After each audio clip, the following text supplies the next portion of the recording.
പശ്ചിമ ബംഗാളിലെ പോളിംഗിൽ വലിയ വർധനവുണ്ടായി, എക്സിറ്റ് പോളുകൾ വന്നു. ഇപ്പൊ പൊതുവെ എല്ലാവരും BJP ജയിക്കുമെന്നൊരു അന്തരീക്ഷത്തിലേക്ക് കാര്യങ്ങളൊക്കെ എത്തിയിരിക്കുക. അതിലൊന്നും പ്രധാനപ്പെട്ട ഒരു കാരണം എക്സിറ്റ് പോളിനേക്കാൾ മുമ്പ് തന്നെ, കാരണം ഈ വർദ്ധിച്ച പോളിംഗ്, ഒരു വലിയൊരു പോളിംഗ് 92%, 93% പോളിംഗ് സ്വാഭാവികമായ ഒരു ഭരണവിരുദ്ധ വികാരമാണ്.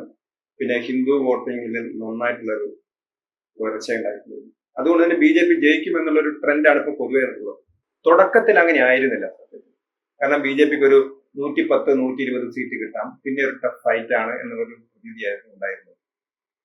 അപ്പൊ അതുകൊണ്ട് തന്നെ ആദ്യത്തെ ഘട്ടത്തിലുള്ള 152 സീറ്റിൽ BJP ഒരു 110 വരെ എത്താം എന്നൊക്കെയാണ്. അതേപോലെ രണ്ടാം ഘട്ടത്തിലും 50 സീറ്റുകളിലൊക്കെ മുകളിലേക്ക് പോകും എന്നുള്ളൊരു ആണ് പൊതുവെ ഇപ്പൊ നിരീക്ഷകരൊക്കെ തന്നെ പറയുന്നത്. തിരിച്ചു പറയുന്ന ആളുകളും ഉണ്ട്.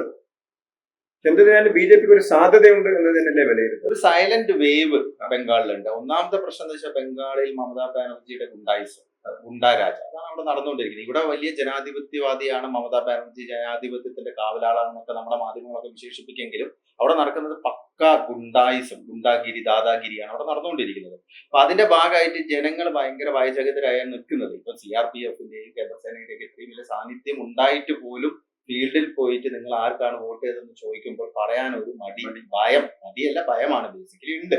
അപ്പൊ അത് ഒരു നിശബ്ദ വേവ് ആണെന്നുള്ള ഒരു വിലയിരുത്തൽ പൊതുവെയുണ്ട്. അതായത് ഇത്രയും ആളുകൾ സൈലന്റ് ആയിട്ട് നിൽക്കുന്നു എന്നാൽ അവരെല്ലാം വോട്ട് ചെയ്യാൻ പോയിട്ടുണ്ട്. അപ്പൊ സ്വാഭാവികമായിട്ടും അത് ഒരു ഭരണവിരുദ്ധ വികാരത്തിനെതിരെയുള്ള ഒരു വോട്ടാണെന്നുള്ളത് ബേസിക് അനാലിസിസ് വളരെ ശക്തമായിട്ട് നിൽക്കുന്നു. മമതയ്ക്കാണ് വോട്ട് ചെയ്തതെന്ന് പറയുന്നതിന് ബുദ്ധിമുട്ടില്ല. അത് പറയുന്നവർ പറയുന്നുണ്ട്. പക്ഷെ BJPക്ക് വോട്ട് ചെയ്തെന്ന് പറയുന്ന ആളുകളെ നിങ്ങൾക്ക് അവിടെ കാണാൻ വളരെ വിരളമാണ്. എന്നാൽ അവർ പറയുന്നുണ്ട് ഞങ്ങൾ വോട്ട് ചെയ്തിട്ടുണ്ട്. ചില ആളുകൾ പറയുന്നുണ്ട് ഒരു മാറ്റം ആഗ്രഹിക്കുന്നുണ്ട്, അല്ലെങ്കിൽ ഇവിടെ വികസനം വേണം.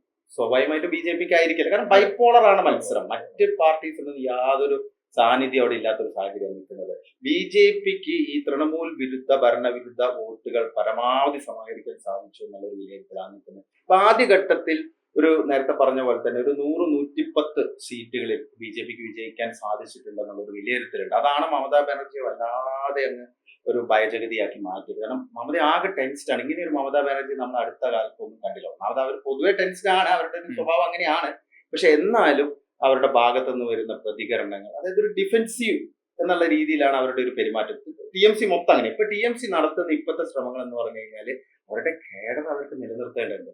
ഈ തെരഞ്ഞെടുപ്പ് തോൽവിക്ക് ശേഷം അവരുടെ കേഡറെ ഒപ്പം നിർത്തണം, അല്ലെങ്കിൽ പാർട്ടി അണികളൊപ്പം നിർത്തണം, ഗുണ്ടകളൊപ്പം നിർത്തണം. അതൊരു വലിയ ദൗത്യമാണ്. കാരണം 15 വർഷമായിട്ട് അവര് ഭരിക്കുന്ന, അതായത് അടിച്ചമർത്തി, അതായത് ആരാണോ പ്രതിപക്ഷം അവരെ അടിച്ചമർത്തി ഭരിച്ചുകൊണ്ടിരിക്കുന്ന ഒരു സംവിധാനം പെട്ടെന്ന് ഒരു നിമിഷം ഒരു ചീട്ടുകൊട്ടാരം പോലെ തകരുമ്പോൾ അതിനു വേണ്ടിയാണ് മമതാ ബാനർജി ഇപ്പൊ ഈ സ്ട്രോങ് റൂമിന്റെ മുമ്പിൽ നാടകം നടത്തുന്നതും ഇങ്ങനത്തെ പ്രസ്താവനകൾ നടത്തുന്നതൊക്കെ. അതായത് ആ കേഡറെ നിർത്തുക എന്നുള്ള അടിസ്ഥാനപരമായിട്ട് BJPക്ക് ഏറ്റവും വലിയൊരു ഗുണം കിട്ടിയെന്ന് പറഞ്ഞാൽ BJP ഇത്തവണ ഒരു സൈലന്റ് ക്യാമ്പയിൻ, അതായത് ഓരോ മണ്ഡലങ്ങൾ കേന്ദ്രീകരിച്ചുള്ള ക്യാമ്പയിനിങ് ആണ് BJP നടപ്പാക്കുന്നത്. പിന്നെ അമിത്ഷാ, ഇതിപ്പോ ബംഗാള് BJP ജയിക്കുകയാണെങ്കിൽ മാൻ ഓഫ് ദി മാച്ച് അമിത്ഷായാണ്. കാരണം അമിത്ഷാ ഈ ധൈര്യം കൊടുക്കുന്നതാണ്. ഇപ്പം നേരത്തെ പറഞ്ഞ പോലെ ഒരു 2 ആഴ്ച അല്ലെങ്കിൽ ഒരു മാസം മുമ്പ് BJP ഒരു 115-120 സീറ്റ് വരെ നേടിയേക്കാം. പക്ഷെ മാജിക് നമ്പറിലേക്ക് എത്താനുള്ള ഒരു കഴിവ് BJPക്ക് ഇല്ല, അല്ലെങ്കിൽ അതിനനുസരിച്ചുള്ള ഒരു സംഭവം, ഒരു ബലം BJPക്ക് വന്നില്ല എന്നുള്ളൊരു വിലയിരുത്തലുണ്ടായിരുന്നു.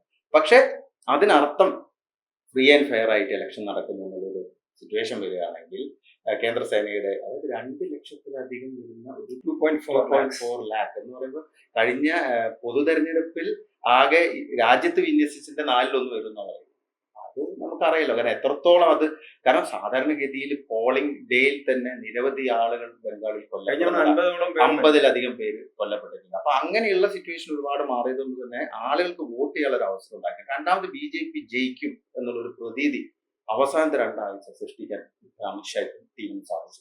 മറ്റൊരു ജനങ്ങൾക്ക് ധൈര്യം കൊടുക്കാൻ വേണ്ടി അക്രമികളെ CRPF കൈകാര്യം ചെയ്യുന്ന ആ വീഡിയോസ് അവർ തന്നെയായിരിക്കും സർക്കുലേറ്റ് ചെയ്തിട്ടുണ്ടാവുക, അല്ലെ? അല്ലെങ്കിൽ ഒരു ഫ്ലാറ്റിനകത്ത് കയറിയിട്ട് ബാലറ്റ് ബോക്സിന്റെ മുകളിൽ ഒട്ടിച്ച ആളെ പിടിച്ച് അടിക്കുന്നു.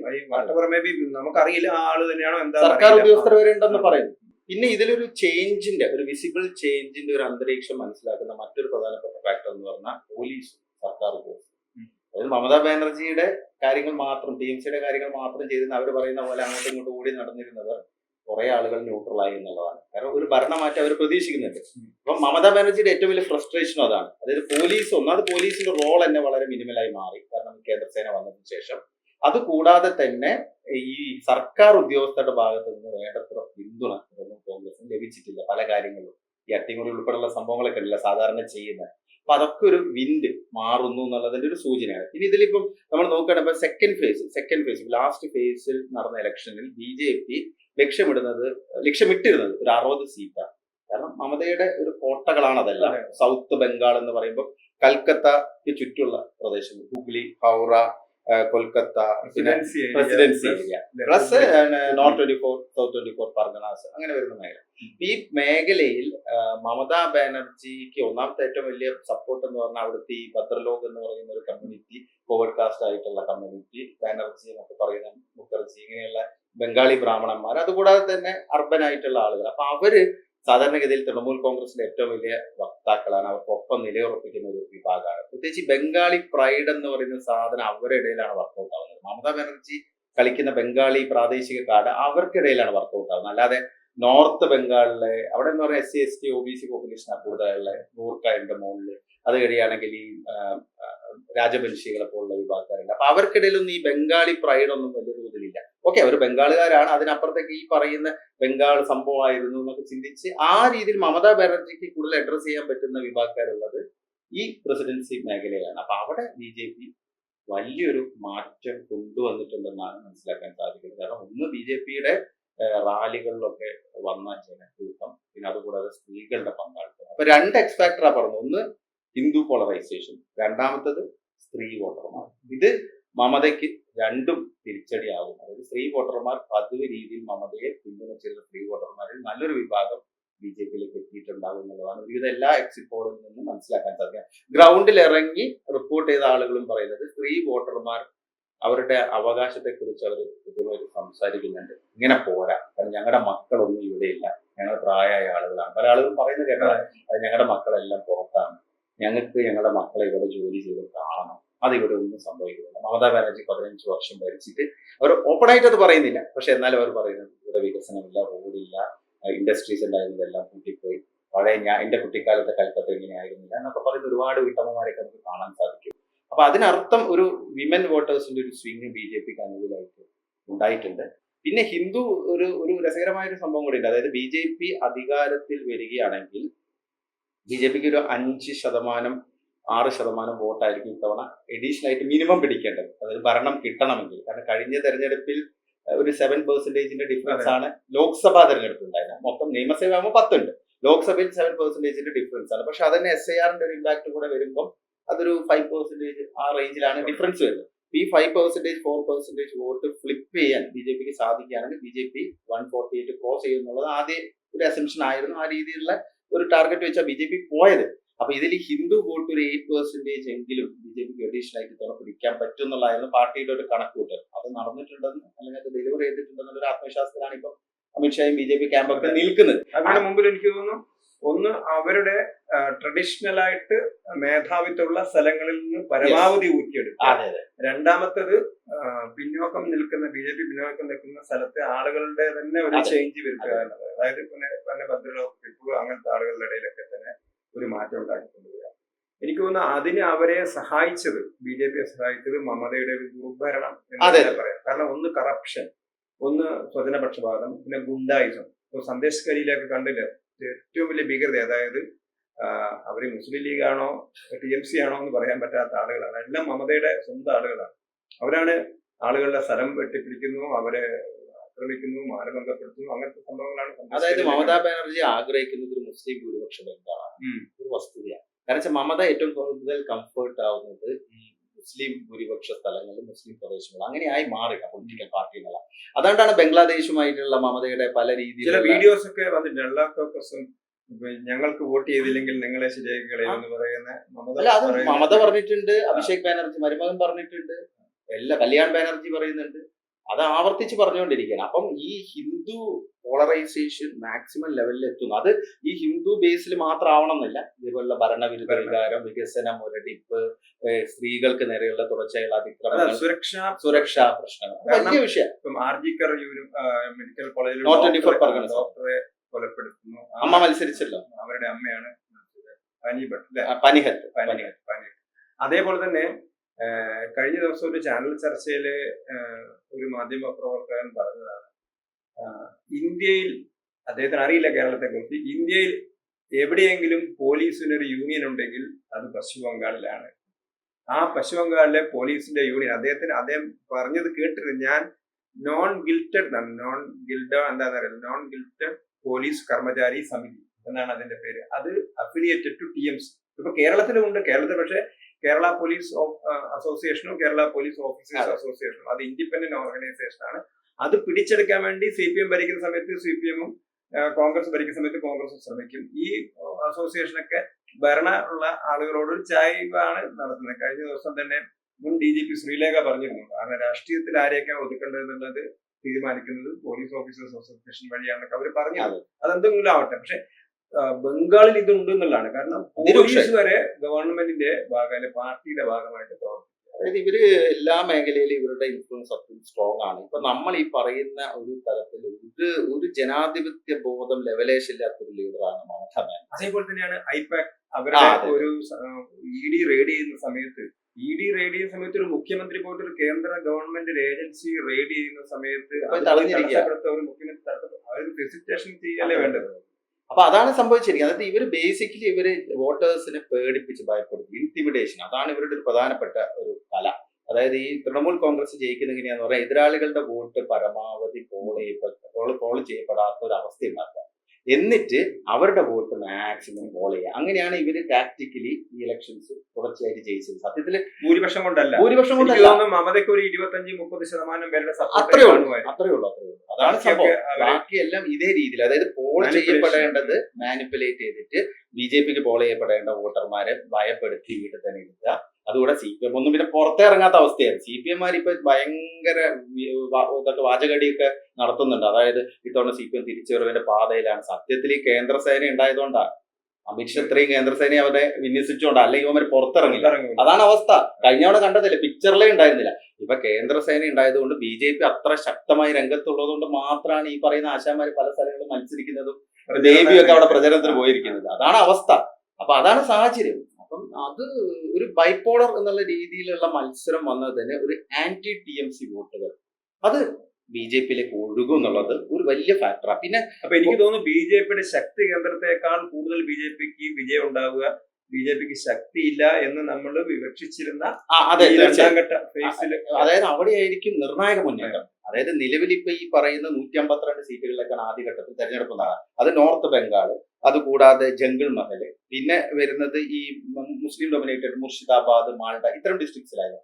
ഈ ഡിസ്ട്രിക്ട്സിൽ നോർത്തിൽ ഇപ്പൊ നോക്കുകയാണെങ്കിൽ നമുക്കറിയാം ഡാർജിലിംഗ്, ഗൂർഖ റീജിയൻ ആണ്. അവിടെ കഴിഞ്ഞ തവണ 5-5 ജയിച്ചത് BJP ആണ്. അതിനുശേഷം അലിപർദ്വാർ ആണെങ്കിലും കൂച്ച് ബിഹാർ ആണ്, ഇവിടെയൊക്കെ കൂടുതൽ സീറ്റുകൾ കഴിഞ്ഞ തവണ തന്നെ, കഴിഞ്ഞ നിയമസഭാ തെരഞ്ഞെടുപ്പിൽ തന്നെ BJP നേടിയതാണ്. അത് BJP വളർന്നു വന്ന ഒരു മേഖലയാണ്. പ്രത്യേകിച്ച് SC/ST പോപ്പുലേഷൻ, OBC പോപ്പുലേഷൻ ആണ് അവിടുത്തെ മെയിൻ സ്റ്റേ ആയുള്ള പോപ്പുലേഷൻ. അത് BJPക്കൊപ്പം ശക്തമായി നിലയുറപ്പിക്കുന്ന ഒരു വിഭാഗക്കാരാണ്. അപ്പൊ അവിടെ BJP മുന്നേറ്റം ഉണ്ടാക്കിയിട്ടുണ്ട്. കഴിഞ്ഞ തവണത്തിനേക്കാൾ മികച്ച മുന്നേറ്റം ഉണ്ടാക്കിയിട്ടുണ്ടാവും. അത് കൂടാതെ തന്നെ ഈ ജംഗിൾ മഹൽ, പുരുളിയ, ബാങ്കുര, ഈ പ്രദേശങ്ങളൊക്കെ ഉണ്ടല്ലോ, മെഡ്നിപ്പൂർ, അതായത് സുവേന്ദു അധികാരിയുടെ ഒക്കെ ഏരിയ, നന്ദിഗ്രാമൊക്കെ, അവിടെയും BJPക്ക് നല്ല ഒരു പെർഫോമൻസ് നടത്താൻ സാധിച്ചിട്ടുണ്ട്. അപ്പൊ കഴിഞ്ഞ തവണ ഈ 152 സീറ്റുകളിൽ BJP കിട്ടിയത് 59 സീറ്റ്, 59 സീറ്റാണ് ഫസ്റ്റ് ഫേസിൽ. ഇത്തവണ അതൊരു 100 to 110 ആണ് BJP പ്രതീക്ഷിക്കുന്നത്. എന്തായാലും 100 കടന്നിട്ടുണ്ടെന്നുള്ള ഒരു വിലയിരുത്തലാണ്. അതുകൊണ്ടാണ് മമത ആദ്യ ഫേസ് കഴിഞ്ഞപ്പോൾ തന്നെ മമതയുടെ ബോഡി ഇതാകെ മാറിയിട്ടുണ്ട്. ഇനി സെക്കൻഡ് ഫേസ് വരുമ്പോൾ, സെക്കൻഡ് ഫേസ് 142 മണ്ഡലങ്ങളാണുള്ളത്. ഈ 148 മണ്ഡലങ്ങളിൽ മൃഗീയമായുള്ള മേധാവിത്വമാണ് കഴിഞ്ഞ മമതാ ബാനർജിക്ക് ഉണ്ടായിരുന്നത്. വെറും 18 സീറ്റാണ് BJPക്ക് ലഭിച്ചിരുന്നത്. പക്ഷെ ഇത്തവണ BJP അത് ഏറ്റവും ചുരുങ്ങിയത് 50 നേടിയിട്ടുണ്ടാവും. അത് 60 വരെ പോവാൻ ഒരു വേവ് ഉണ്ടെങ്കിൽ 70-75 വരെ പോയേക്കാം. അതിനർത്ഥം ഇഞ്ചോടിഞ്ച് മത്സരത്തിലേക്ക് എത്തിക്കാൻ BJPക്ക് മമതയുടെ കോട്ടയിൽ സാധിച്ചിരിക്കുന്നു. അപ്പൊ അങ്ങനെയാണെങ്കിൽ ഒരു ഫിഗർ എന്ന് പറയുന്നത് ഒരു 180-170 ആ റേഞ്ചിലൊക്കെ വന്നേക്കാം.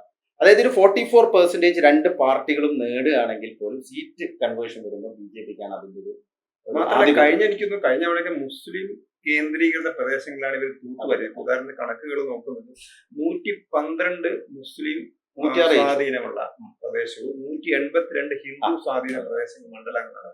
ആ 112 106 BJP 5 സ്ഥലത്ത് മാത്രമാണ് ജയിച്ചത്. അതേസമയത്ത് 182 ഹിന്ദു ഭൂരിപക്ഷ സ്ഥലങ്ങളിൽ 109 തൃണമൂൽ ജയിച്ച സമയത്ത് 72 സ്ഥലത്ത് BJP ജയിച്ചു. അപ്പൊ ഇതിലെ ഒരു കാര്യമായ മാറ്റം കാരണം ഒന്ന് പിന്നെ ഈ SIR മൂലം തന്നെ അവരുടെ തന്നെ ഇല്ലാതായി കഴിഞ്ഞു. രണ്ടാമത്തത് വോട്ട് ചെയ്യാൻ പറ്റാതിരുന്ന അല്ലെങ്കിൽ ചെയ്യാതിരുന്ന നഗര വോട്ടർമാരും അല്ലാത്ത പേടിച്ച് വോട്ടർ ചെയ്യാതിരുന്ന ആളുകളൊക്കെ 92.8 അതിനൊപ്പം ഭരണവിരുദ്ധ വികാരവും കൂടി വരുന്ന സമയത്ത് പിന്നെ കൽക്കട്ടയിൽ 11 സീറ്റ് ഒന്നും BJPക്ക് കിട്ടില്ല. അപ്പൊ ഇത്തവണ ഭൂരിപക്ഷം സീറ്റും ഒരു 6-7 സീറ്റ് വരെ കൽക്കട്ടയിൽ നിന്ന് BJPക്ക് കിട്ടുമെന്നാണ്. ആ മേഖലയിൽ മൊത്തം നോർത്ത് 24 പർഗനാസിലേക്ക് ഏറ്റവും കൂടുതൽ മുന്നേറ്റം BJP ഉണ്ടാക്കുക. കാരണം പനിഹദ്ദിയൊക്കെ ഉൾപ്പെടുന്ന അർജിക്കർ വിഷയമൊക്കെ നടന്ന അവരമ്മ ദേവനാഥ് മത്സരിക്കുന്ന ഏരിയ ആണ്. ബരക്പൂർ പോലെ industrial area, North Indian population ഒരുപാടുള്ള സ്ഥലമാണ്. ഭരണവിരുദ്ധ വികാരം വളരെ സ്ട്രോങ്. കഴിഞ്ഞ തവണ അവിടെ 33-ൽ 5 സീറ്റ് പിടിച്ചിട്ടുണ്ട് നോർത്ത് 24 പർഗനാസ്. ഇത്തവണ അവിടെ ഒരു 20-25 സീറ്റെങ്കിലും പിടിച്ചിട്ടാണ് പറയുന്നത്. അവിടെയായിരിക്കും ഏറ്റവും കൂടുതൽ 33 സീറ്റ് ഉണ്ടാവുക. പിന്നെ നദിയ എന്ന് പറയുന്ന ഡിസ്ട്രിക്ട്, അവിടെ കഴിഞ്ഞ തവണ തന്നെ BJP ഈ രണ്ടാം ഘട്ടത്തിൽ ഏറ്റവും കൂടുതൽ, അതായത് ഈ പറഞ്ഞ സൗത്ത് ബംഗാൾ ഏറ്റവും കൂടുതൽ പിടിച്ചത് അവിടെയാണ്. 9 സീറ്റുകൾ ജയിച്ചിരുന്നു നദിയയിൽ, 17. ഇത്തവണ ചിലപ്പോൾ ഒരു 12-13 സീറ്റ് ജയിച്ചു. അവിടെ ഇമ്പ്രൂവ്മെന്റ് ഉണ്ടാവും. ഹൂഗ്ലിയിൽ 4 സീറ്റ് പിടിച്ചിരുന്നു, അത് ഇത്തവണ ഒരു 6-7 പിടിക്കും. അവിടെ 18 സീറ്റ് ഉണ്ട്. പിന്നെ ഹൗറയിൽ അക്കൗണ്ട് തുറക്കും, അവിടെ 2-3 സീറ്റ് കിട്ടും. കൊൽക്കത്തയിൽ നേരത്തെ സൂചിപ്പിച്ചു. പിന്നെ അത് കൂടാതെ സൗത്ത് 24 പർഗനാസ് അവിടെ പൊതുവെ കുറച്ച് ദുർബലമാണ്. കാരണം 30% മുസ്ലിം ജനസംഖ്യയുള്ള പ്രദേശമാണ്. പക്ഷെ എന്നാൽ പോലും അവിടെ നല്ല രീതിയിലുള്ള പോളറൈസേഷനും ഉണ്ടായിട്ടുണ്ട്. അവിടെയും ഒരു 6-7 സീറ്റ് BJP ഇത്തവണ ജയിച്ചേക്കാം എന്നാണ് ഒരു പ്രൊജക്ഷൻസ് വരുന്നത്. ഈ കോൺഗ്രസും ലെഫ്റ്റും ചിത്രത്തിൽ കാര്യമായിട്ടില്ലെങ്കിലും അവരുള്ളത് പോലും അവരും ഈ മുസ്ലിം പോക്കറ്റുകളിലാണെന്ന് മനസ്സിലാക്കി എല്ലാവരും. അതായത് CPM-ന് മാൽഡ, മുർഷിദാബാദ്, പിന്നെ ഈ പറയുന്ന സൗത്ത് 24 പർഗനാസിലെ ചില മേഖലകൾ, അവിടെയൊക്കെയാണ് അവർക്ക് എന്തെങ്കിലും ഒരു ഹോപ്പുള്ളൂ. കോൺഗ്രസിനാണെങ്കിൽ CPM അതന്നെ സ്ഥിതി. കാരണം CPM-ന് ഇപ്പം സാധ്യതയുള്ള ലിസ്റ്റ് എടുത്തു നോക്കിയ 4 പേര് മുസ്ലിം സ്ഥാനാർത്ഥികളാണ്. അതാണ് അവസ്ഥ, കോൺഗ്രസിന്റെ അവസ്ഥ. കോൺഗ്രസിൽ ഇപ്പം അദിർ രഞ്ജൻ ചൗധരി മാത്രം ഒരു ചെറിയ, അതായത് അദ്ദേഹം പക്ഷെ ബഹറാംപൂർ, മുർഷിദാബാദിലെ ബഹറാംപൂരിലാണ് മത്സരിക്കുന്നത്. അതൊരു ഹിന്ദു മുസ്ലിം ഒരു ഏരിയ, 2 വിഭാഗക്കാർക്കും സ്വാധീനമുള്ള സ്ഥലമാണ്. അപ്പൊ ഇതാണ് സാഹചര്യം. അതായത് കോൺഗ്രസും തൃണമൂൽ കോൺഗ്രസും പിന്നെ ഈ ഇതുണ്ടല്ലോ എന്താ പറയാ CPM-ഉം ഇടത് പാർട്ടികളൊക്കെ മുസ്ലിം ബെൽറ്റിൽ മാത്രം ഒതുങ്ങി പോകുന്ന ഒരു സാഹചര്യത്തിലേക്ക്. അതിനർത്ഥം ഒരു കാര്യം, ഇതിന്റെ ഫൈനലായിട്ട് നമുക്ക് പറയാൻ പറ്റുന്ന ഒരു കാര്യം എന്ന് പറഞ്ഞാൽ, ബംഗാളിൽ ഇത്തവണ BJP അധികാരത്തിൽ വരികയാണെങ്കിൽ ഏതാണ്ട് ബംഗാളിലെ ഒരു 65% അടുത്ത് വരുന്ന ഹിന്ദുക്കൾ BJPക്കൊപ്പം നിൽക്കും എന്നാണ് പറയുന്നത്. കഴിഞ്ഞ തവണ തന്നെ ലോക്സഭാ തെരഞ്ഞെടുപ്പിൽ 56% ഹിന്ദുക്കൾ പിന്തുണച്ചിട്ടുണ്ട് BJP. ഗുജറാത്തിനേക്കാൾ കൂടുതൽ ഹിന്ദുക്കൾ ശതമാനക്കണക്കിൽ പിന്തുണയ്ക്കുന്ന ഒരു സംസ്ഥാനമായി മാറുന്നതാണ്. ഗുജറാത്തിൽ ജനസംഖ്യയിൽ 90% ഹിന്ദുക്കളുള്ളത്. ആ 90% ഹിന്ദുക്കൾ ടോട്ടൽ ജനസംഖ്യയുടെ 53% പറയുന്ന സമയത്ത് ഹിന്ദു പോപ്പുലേഷന്റെ 60% പേരാണ് BJPയുടെ കൂടെ. കാരണം മുസ്ലിങ്ങൾ വളരെ അപൂർവമായിട്ട് BJPയുടെ കൂടെ ഉണ്ടാവുമായിരിക്കാം. എന്നാൽ പോലും ഒരു 60% ഹിന്ദുക്കളിൽ 60% പേര് BJPയെ സപ്പോർട്ട് ചെയ്യുന്നു ഗുജറാത്തിൽ എന്ന് വേണമെങ്കിൽ നമുക്ക് പറയാം. അങ്ങനെ നോക്കുന്ന സമയത്ത് ബംഗാളിൽ അതിനേക്കാൾ കൂടുതലാണ്. പിന്നെ ബംഗാളിൽ മറ്റൊരു കാര്യം പറയുന്നത്, ഇപ്പം ചില പ്രൊജക്ഷൻസ് ഒക്കെ, എക്സിറ്റ് പ്രൊജക്ഷൻസ് ഒക്കെ പറയുന്നത് 8% മുസ്ലിങ്ങൾ BJP പിന്തുണച്ചിട്ടുണ്ട്. കാരണം മടുത്തിട്ട് ഭരണവിരുദ്ധ വികാരം, മതം നോക്കിയല്ലോ ഭരണത്തിൻ്റെതായ തിക്തഫലം അവരും അനുഭവിക്കുന്നുണ്ടാവും. എനിക്ക് തോന്നുന്നു ബംഗാൾ തെരഞ്ഞെടുപ്പ് BJP ജയിക്കുകയാണെങ്കിൽ അതൊരു ദേശീയ തലത്തിൽ വലിയൊരു ഇമ്പാക്ട് ഉണ്ടാക്കും എന്നുള്ളതാണ്. കാരണം ഒന്ന്, രാഹുൽ ഗാന്ധിയുടെ നേതൃത്വത്തിനെതിരായിട്ട് കോൺഗ്രസിനകത്തും ദേശീയ മുന്നണി, ഇന്ത്യ മുന്നണിയിലൊക്കെ തന്നെ അതൃപ്തി വളർന്നു. ആ സമയത്ത് മമതയെ, ഇപ്പം BJPയുടെ കൂടെയുള്ള നിതീഷ് കുമാറൊക്കെ തന്നെ മമതയെ പൊക്കിക്കൊണ്ടുവരണം, മുമ്പിൽ നിർത്തണം. കാരണം മമത ഒരു എന്താ പറയുന്നത്, വിജയിച്ച ഒരു നേതാവാണ്. 3 തെരഞ്ഞെടുപ്പുകളായിട്ട് ജയിക്കുന്ന ഒരു നേതാവ്. മോദിയെ പരാജയപ്പെടുത്തി എന്നുള്ളൊരു സംഭവം കൂടെ ഉണ്ടല്ലോ. അങ്ങനെയല്ല, ബംഗാളിൽ മോദിയെ തടഞ്ഞു നിർത്തി എന്നുള്ളതാണ്. ലാലുവിനത് കഴിഞ്ഞില്ല, അല്ലെങ്കിൽ അഖിലേഷ് യാദവിന് കഴിഞ്ഞില്ല, മറ്റേ മകനും കഴിഞ്ഞില്ല. അപ്പം അങ്ങനെ ഒരു പശ്ചാത്തലത്തിൽ പിന്നെ രാഹുൽ ഗാന്ധി ഒരു പരാജയമാണ്. എല്ലാ തെരഞ്ഞെടുപ്പിലും രാഹുൽ ഗാന്ധി പരാജയപ്പെട്ടു. അപ്പം ഇന്ത്യ മുന്നണിയുടെ നേതൃസ്ഥാനത്തേക്ക് അല്ലെങ്കിൽ പ്രതിപക്ഷത്തിന്റെ നേതൃസ്ഥാനത്തേക്ക് തൃണമൂൽ വരണം. അപ്പം പതുക്കെ പതുക്കെ ബംഗാൾ മുഖ്യമന്ത്രി ആയതിനു ശേഷം ആ പദവി ഒരു വർഷത്തിന് ശേഷം അഭിഷേക് ബാനർജിക്ക് കൊടുത്തിട്ട് ദേശീയ പ്രതിപക്ഷത്തെ നയിക്കാൻ മമത വരും എന്നുള്ളതായിരുന്നു ഒരു ഒരു ഇന്ത്യ സഖ്യത്തെ ഇന്ത്യ സഖ്യത്തിന്റെ ഒരു കാഴ്ചപ്പാട്. അത് ഒരുപക്ഷെ ബി.ജെ.പിയുടെ വിജയം രാഹുൽ ഗാന്ധിക്ക് ഒരു ആശ്വാസമാണെന്ന് വേണമെങ്കിൽ പറയാം അല്ലേ? അയാളുടെ നേതൃത്വത്തിൽ രാഹുലിന്റെ പ്രസ്താവനകൾ അങ്ങനെയായിരുന്നു. അവിടെ പോയിട്ട് ഇലക്ഷന്റെ തലേ ദിവസം വന്നിട്ട് മമത ഏകാധിപതിയാണ്, ജനാധിപത്യത്തെ അംഗീകരിക്കുന്നില്ല എന്നൊക്കെ പറയുമ്പോൾ അറ്റ്ലീസ്റ്റ് ഒന്ന് സോഫ്റ്റ് ആയിട്ട് ഒന്ന് പറഞ്ഞാൽ കുഴപ്പമില്ലായിരുന്നു. അതെ, അത് ഓപ്പൺ ആയിട്ട് ബി.ജെ.പിയുടെ വാദം അതുപോലെ രാഹുൽ ഗാന്ധി അംഗീകരിച്ചിരിക്കുകയാണ്. അപ്പൊ അതോടുകൂടി തന്നെ അവരുടെ പ്രതിപക്ഷ സഖ്യത്തെ തന്നെ രാഹുൽ ഗാന്ധി തള്ളിപ്പറയുന്നതാണ്. ഇനിയും മമത ഇനി ബംഗാളിൽ പിന്നെ രക്ഷയില്ലെങ്കിൽ ഞാൻ ഇനി അഖിലേന്ത്യാ തലത്തിൽ നോക്കാന്ന് പറഞ്ഞിട്ട് വരുമോ എന്നറിയില്ല. പക്ഷേ സംസ്ഥാനം പോയി മമത ചെയ്യാൻ പോകുന്നത് ബംഗാളിൽ ബി.ജെ.പി ഭരണത്തിൽ വരികയാണെങ്കിൽ ബി.ജെ.പി ആയിട്ട് ഫൈറ്റ് ചെയ്യാൻ വേണ്ടി തന്റെ ശക്തി അതിപ്പോഴേ തുടങ്ങിയല്ലോ. ആണെന്നുള്ള രീതിയിൽ അന്വേഷണങ്ങളൊക്കെ ശക്തിയായിട്ട് വരും. ഇതുവരെയുള്ള കാര്യങ്ങളൊക്കെ പുറത്തേക്ക് വരും. അഴിമതി കഥകൾ വരും, അക്രമങ്ങൾ, വയലൻസിന്റെ കാര്യങ്ങളൊക്കെ തന്നെ വരും. പലതും അന്വേഷണങ്ങളൊക്കെ തന്നെ മമത പൂർത്തിവെച്ചതായിരിക്കും. അപ്പൊ അതൊരു വലിയൊരു ഇമ്പാക്ട് ദേശീയ രാഷ്ട്രീയത്തിൽ. പിന്നെ ബി.ജെ.പിയെ സംബന്ധിച്ചിടത്തോളം ബി.ജെ.പിക്ക് ഏറ്റവും, കാരണം ബി.ജെ.പിക്കെതിരെ പ്രധാനപ്പെട്ട വെല്ലുവിളി ഉയർത്തിയിരുന്ന ഒന്ന് സ്റ്റാലിൻ, പിന്നെ ഒന്ന് മമത. പിണറായി വിജയൻ കാര്യമായിട്ട് ശബ്ദം ഉണ്ടാക്കിയില്ല. പിണറായി വിജയനും പോയി, സ്റ്റാലിനും പോയി, മമതയും പോവുകയാണെങ്കിൽ ബി.ജെ.പിയെ സംബന്ധിച്ചിടത്തോളം ബി.ജെ.പിയെ നേരിട്ട് നിന്ന് എതിർക്കുന്ന ആരുമില്ല. ഇനിയിപ്പം ദേശീയ രാഷ്ട്രീയത്തിൽ രാഹുൽ ഗാന്ധി മാത്രമായിട്ട് മാറും. വേറൊരു കാര്യം കേൾക്കുന്ന വെച്ചാൽ ഈ കെ സി വേണുഗോപാൽ കേരളത്തിലെ മുഖ്യമന്ത്രിയാവും, മല്ലികാർജുൻ ഖാർഗെ ഒരുപക്ഷെ ഒത്തുതീർപ്പ് എന്നുള്ള രീതിയിൽ കർണാടകയിലെ മുഖ്യമന്ത്രിയാവും എന്നുള്ള രീതിയിലുള്ള റൂമേഴ്സ് ഒക്കെ വരുന്നുണ്ട്. അങ്ങനെയാണെങ്കിൽ രാഹുൽ ഗാന്ധി മാത്രമാവും പുതിയ ആളുകൾ. ചിലപ്പോൾ പ്രിയങ്ക തന്നെ നേതൃത്വം ഏറ്റെടുത്തു എന്ന് വന്നേക്കാം. ഏതായാലും ബംഗാൾ ജയിക്കുകയാണെങ്കിൽ ബി.ജെ.പിയെ സംബന്ധിച്ചിടത്തോളം അവരുടെ ഇത്രകാലത്തെ ചരിത്രത്തിൽ, കാരണം ബി.ജെ.പിയുടെ മുൻ രൂപമായ ജനസംഘത്തിന്റെ സ്ഥാപകൻ ശ്യാമപ്രസാദ് മുഖർജി എന്ന് പറയുന്ന ഹെഡ്ഗേവർ പഠിച്ചത് കൽക്കത്ത മെഡിക്കൽ കോളേജിൽ. അവിടെ വെച്ചാണ് ഹിന്ദുത്വ അനുശീലന സമിതി വരുന്നത്. ഇന്ത്യയിലെ വിപ്ലവ പ്രസ്ഥാനം കൽക്കട്ടയിലായിരുന്നു. അതേപോലെ തന്നെ ബ്രിട്ടീഷ് സ്വാധീനത്തിലാണ് ബ്രഹ്മസമാജമൊക്കെ ഹിന്ദു സമുദായത്തെ ഇല്ലാതാക്കാൻ വേണ്ടി ശ്രമിച്ചത്. ആ സമയത്ത് അതിനെതിരായിട്ട് പോരാടിയിരുന്നതൊക്കെ ഇന്ത്യൻ ദേശീയതയുടെ വക്താക്കൾ, വന്ദേ മാതരത്തിൻ്റെത് ദേവേന്ദ്രനാഥ ടാഗോർ ഉണ്ടായിരുന്നു. അതേപോലെ തന്നെ സ്വാമി വിവേകാനന്ദൻ 1893 ചിക്കാഗോ പ്രസംഗം, അതിനുശേഷം 1896 അദ്ദേഹം ലണ്ടനിൽ പോയിട്ട് ഇന്ത്യയിലെ മുസ്ലിം ആധിപത്യത്തിന്റെ ആ ക്രൂരതകളെ കുറിച്ച് അദ്ദേഹം പറഞ്ഞത്. അപ്പം ആ ഒരു ലെഗസിയാണ് അവർക്ക് നല്ലത്. മറ്റാരേക്കാൾ കൂടുതൽ ബംഗാളിൽ അതുണ്ട് വേണമെങ്കിൽ അണിയുന്ന വങ്കനാട് നമുക്ക് വേണമെങ്കിൽ